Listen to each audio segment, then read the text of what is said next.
Fala, galerinha do 7º ano, meu nome é Clédson Pereira, professor de História. A matéria mais gostosa de se estudar. Entender história na aula de hoje é entender um processo e para entender este processo temos que relembrar do anterior. Por isso, a aula de hoje nós vamos falar do início da colonização do Brasil, entender por que os portugueses chegaram a este território. Vale lembrar que Brasil não era o nome original dessa terra. Os nativos, os indígenas, como assim chamamos, não chamavam essa terra de Brasil. Esse é um nome dado pelos portugueses quando chegaram a esta terra. Por isso, a aula de hoje nós vamos relembrar este processo, relembrar como se deu a relação entre portugueses e indígenas. Vamos começar com o que chamamos de grandes navegações. Falar em navegação, nós vamos pensar em navio. Navio faz parte da sociedade humana desde a antiguidade. Não é de hoje que os homens vivem da água. Toda a sociedade antiga nasceu perto de grandes rios, muitos deles navegáveis. Os egípcios, os fenícios, os vikings eram todos grandes navegadores. Então, por que a Europa, a que se orgulhava de ser a sociedade civilizada, demorou tanto a lançar-se ao mar? Temos que lembrar que quando o Império Romano do Ocidente cai, a estrutura social da Europa muda de centralizada para descentralizada, de urbana para rural. Este processo vai seguir durante 10 séculos. Essa transformação social só vai se transformar em urbana novamente ao final destes 10 séculos. A ciência ficava a cargo da igreja. Quase tudo que era produzido tinha que ter o aval teológico. Se não era um preceito de Deus, não era aceito por esta sociedade. Muitos que ousaram questionar essas teorias, estes dogmas, acabaram mortos, acabaram presos. Portanto, o imaginário europeu daquela época, dominada pela Igreja Católica, não permitia que ele lançasse no desconhecido. O conhecimento de mundo destes europeus era muito restrito naquele momento. Portanto, eles imaginavam que a sociedade era formada apenas pela Europa, que eles conheciam, pelo Mar Mediterrâneo, que eles conheciam, pelo norte da África e pelo Oriente Médio. As cruzadas, que você já ouviu falar, que era a Guerra Santa que a Igreja Católica comandava junto com os militares para retomar a terra onde Jesus teria nascido, tentar encontrar o Santo Graal. Vamos esquecer esse romantismo todo e pensar na parte prática. Foi um grande genocídio de ambas as partes. Mas o que essas cruzadas trouxeram de volta foi o renascimento comercial entre Europa e Oriente, principalmente Europa e uma terra que eles chamavam de Índias. O que tinha nessas terras que não tinha na Europa? O que eles chamavam de especiarias, tempero. Tempero para comida, algo que raramente era encontrado na comida europeia, sobrava na comida daquela região das Índias. Portanto, o comércio entre Europa e Índia se tornou muito lucrativo para quem comercializava especiarias. Aí nós temos um fato importante. Quando Constantinopla, que fica na atual Turquia, cai, esta rota comercial ela é fechada. Qual é o caminho, então, para chegar às Índias e continuar fazendo este comércio? Dar a volta no continente africano. Seria, então, necessário lançar-se ao mar. Qual era o problema? Eles acreditavam que se adentrassem muitos quilômetros no mar, chegariam ao firmamento do mundo.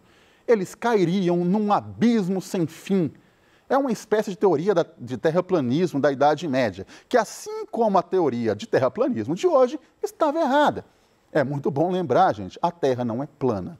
Por favor, por mais que tentem falar isso com vocês, a Terra não é plana. Eles acreditavam que se adentrassem mar adentro, cairiam neste abismo sem fim.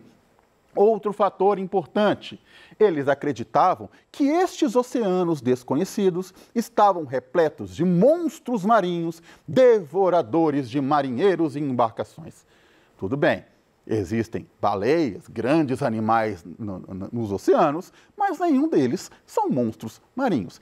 Esta teoria vigorou durante séculos na cabeça destes marinheiros, dificultando o lançamento das nações europeias ao oceano, a explorar terras mais longínquas que eles nem sabiam que existiam.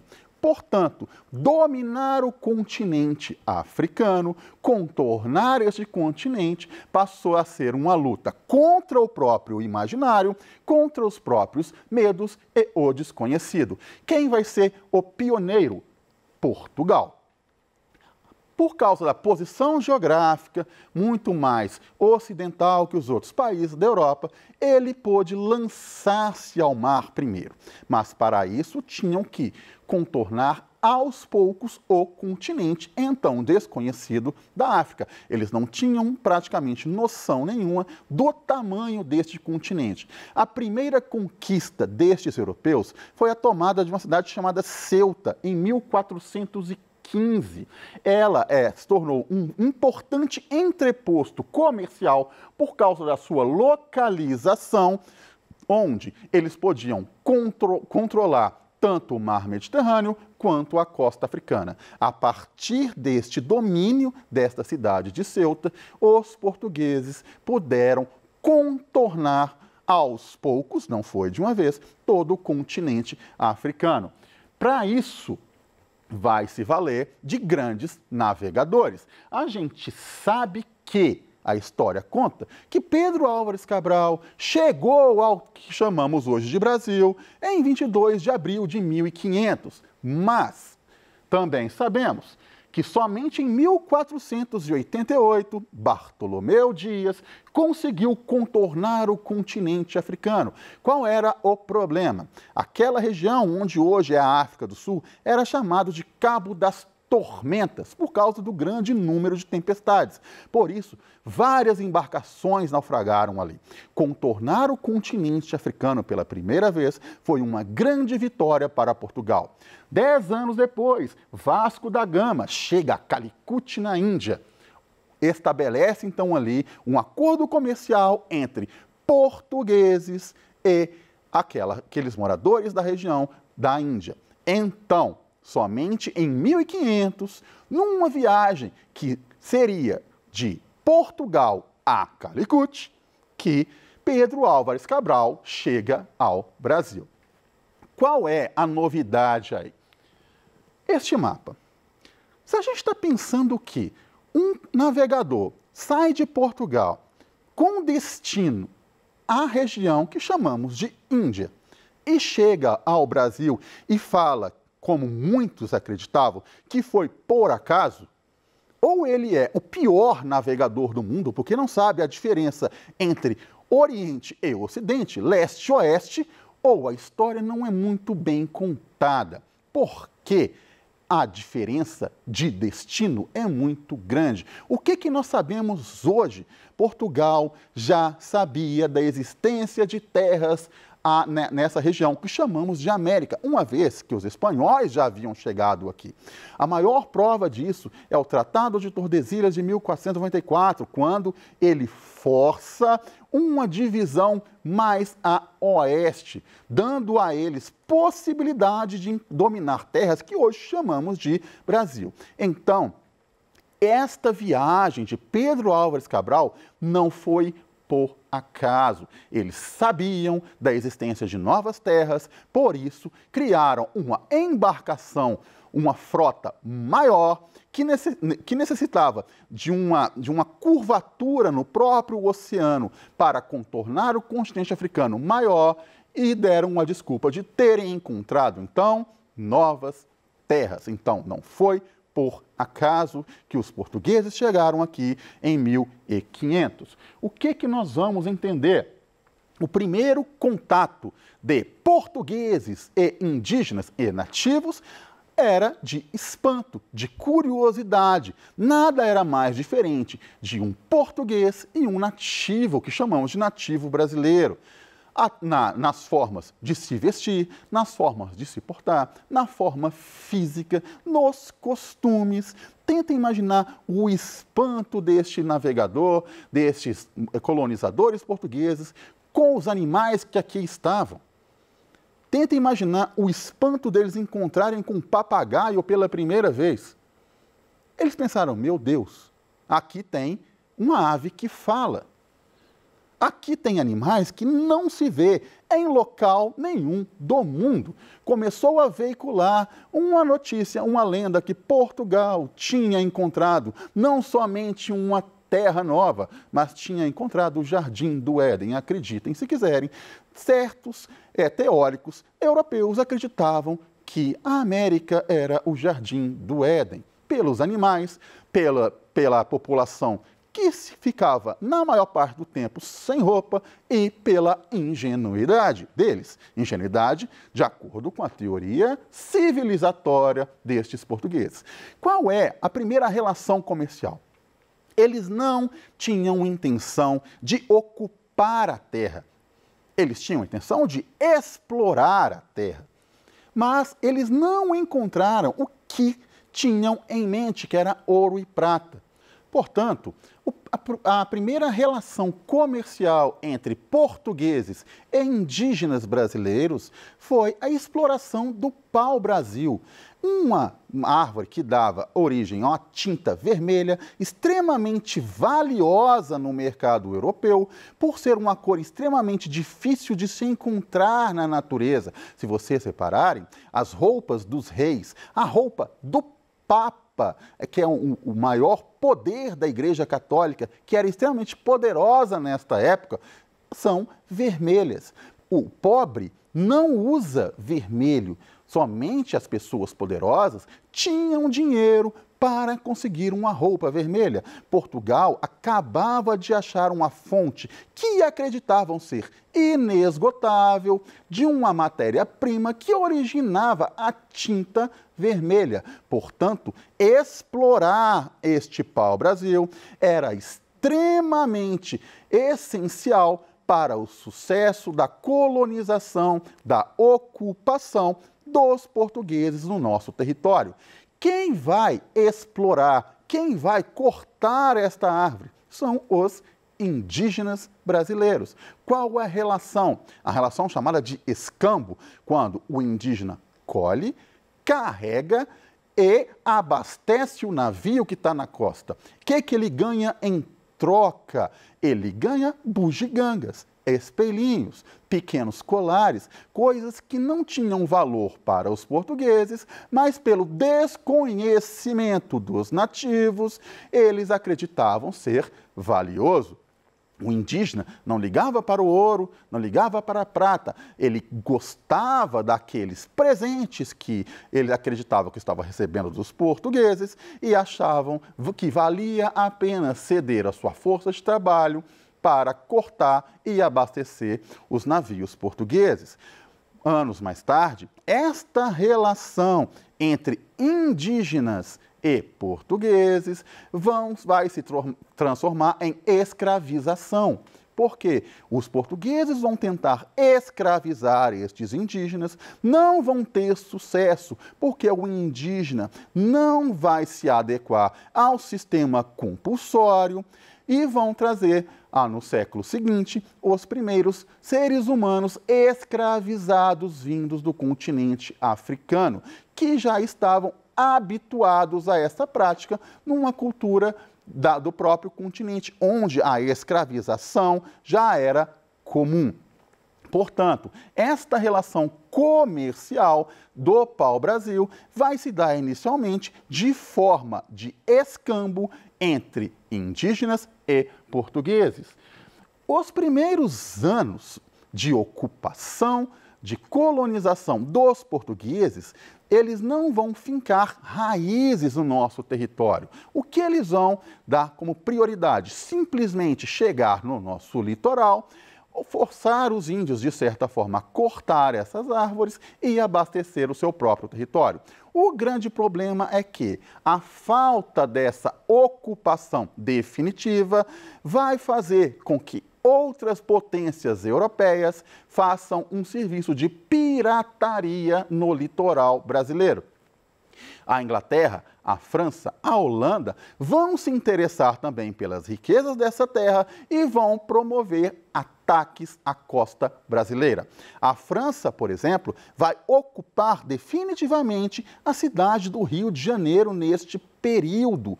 Portanto, era necessário que Portugal, a coroa portuguesa, ocupasse definitivamente o território brasileiro a partir de 1530.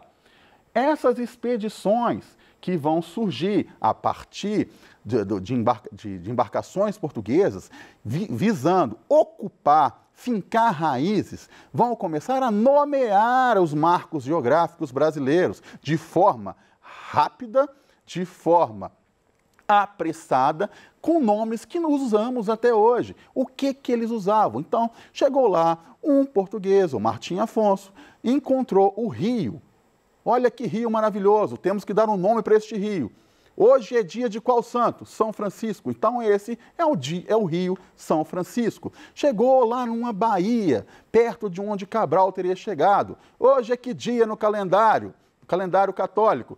É dia de Todos os Santos. Então, essa é a Baía de Todos os Santos. Lá, no que chamamos de Rio de Janeiro hoje, encontraram a Baía de Guanabara, acharam que era um rio. Chegaram no dia 1º de janeiro. Então, esse é o Rio de Janeiro. Assim como chegaram na região de Angra dos Reis no dia 6, ou seja, dia de folia de reis. Deram o nome, então, de Angra dos Reis. Essa forma apressada de nomear estes marcos geográficos foi uma forma de oficializar a ocupação.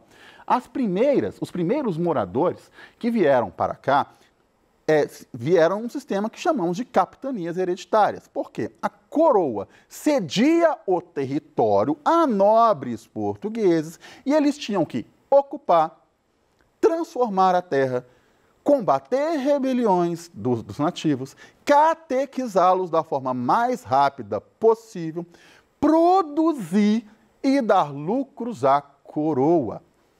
É muita coisa para se fazer para ter pouco retorno financeiro. Das capitanias surgidas, como o mapa está mostrando aí, somente 2 vigoraram. A capitania de São Vicente, que hoje é o estado de São Paulo, e a capitania de Pernambuco, que recebe o nome do estado. Somente estas vigoraram. Certamente, o sistema de capitanias hereditários não deu certo e Portugal vai enviar, 19 anos mais tarde, um governador geral. Desta forma, colocando um administrador oficial dentro da colônia, tendo obrigação de trazer moradores, trazer pessoas vindas de Portugal para residir na colônia. Pessoas, inclusive, tinham que ser brancas, porque a população estava ficando de uma cor que eles não aceitavam pelo racismo, pelo preconceito, porque estavam se relacionando com a população indígena. A população estava ficando mestiça demais aos olhos racistas portugueses, aos olhos europeus portugueses. Portanto, trazer mulheres para se casar com estes colonos era essencial para o projeto de ocupação, de formação de uma sociedade portuguesa aqui no Brasil. Outra forma de exploração foi o açúcar. Quando o pau-brasil entra em declínio, a produção de açúcar, especialmente no Nordeste brasileiro, na capitania de Pernambuco, começa a tomar a liderança do centro financeiro desta colônia. O açúcar era extremamente valioso para aquela sociedade, era valioso na Europa e passou a ser produzido aqui no Brasil. Tinha a concorrência dos holandeses, que vão ser determinantes com fornecimento de matérias, de tecnologias e anos mais tarde da própria ocupação do Nordeste, fazendo o açúcar brasileiro ser extremamente lucrativo, extremamente representado na sociedade europeia anos mais tarde. Então, os primeiros anos de colonização no Brasil têm a relação de exploração com o indígena, a exploração do pau-brasil e a produção de açúcar. A aula se encerra aqui. Espero que tenham gostado. Qualquer dúvida, entre em contato com seu professor, mande mensagens e tenha um bom dia, uma boa tarde.